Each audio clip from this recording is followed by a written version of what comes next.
मध्य प्रदेश सरकार ने पंचायत विभाग के संविदा कर्मचारियों के तबादलों को लेकर बड़ी घोषणा की है। अब तक केवल नियमित कर्मचारियों के तबादलों की व्यवस्था थी, लेकिन अब संविदा कर्मचारियों के भी तबादले हो सकेंगे। पंचायत एवं ग्रामीण विकास विभाग ने नई नीति लागू कर दी है, जो 30 मई तक प्रभावी रहेगी। संविदा कर्मचारियों अधिकारियों को नई जगह पर पदस्थापना के लिए वर्तमान स्थल पर पदस्थापना का अनुबंध समाप्त कर नई पदस्थापना का अनुबंध करना होगा।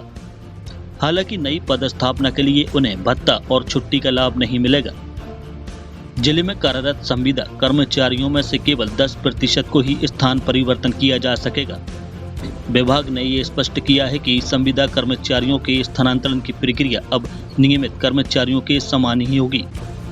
इससे पारदर्शिता बढ़ेगी और प्रशासनिक आवश्यकताओं के अनुसार कर्मियों की तैनाती सरल हो सकेगी। गौरतलब है कि अब तक संविदा कर्मियों के तबादलों के लिए कोई स्पष्ट नीति नहीं थी, जिससे कई बार कर्मचारियों को असुविधा का सामना करना पड़ता था। नई व्यवस्था के लागू होने से न केवल प्रशासनिक ढांचे में लचीलापन आएगा, बल्कि कर्मचारियों को भी बेहतर कार्य अनुभव मिलने की भी उम्मीद है। संविदा कर्मी को नई जगह पर पदस्थापना से पहले वर्तमान पदस्थापना का अनुबंध समाप्त करना अनिवार्य होगा। इसके बाद नए स्थल के लिए नया अनुबंध किया जाएगा। स्थान परिवर्तन के बाद कर्मचारी को कम से कम 5 वर्षों तक उसी स्थान पर कार्य करना होगा। आदेश जारी होने के 2 सप्ताह के भीतर संबंधित कर्मचारी को वर्तमान स्थान से कार्य मुक्त करना अनिवार्य होगा। सीमित संख्या में तबादले। प्रत्येक जिले में कार्यरत संविदा कर्मचारियों में से अधिकतम केवल 10% कर्मियों का ही स्थान परिवर्तन किया जा सकेगा।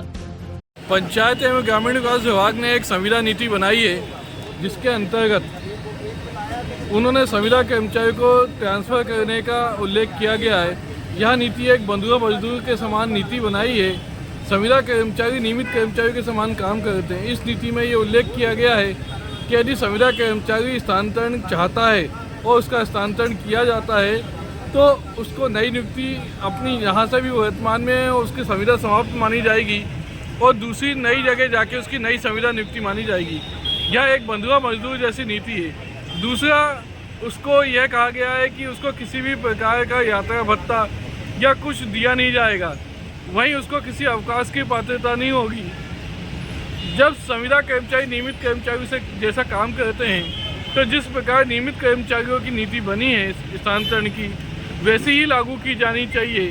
संविदा कर्मचारियों के साथ किंतु परंतु लगा के संविदा कर्मचारियों को बंधुआ मजदूर के जैसा व्यवहार किया जाता है।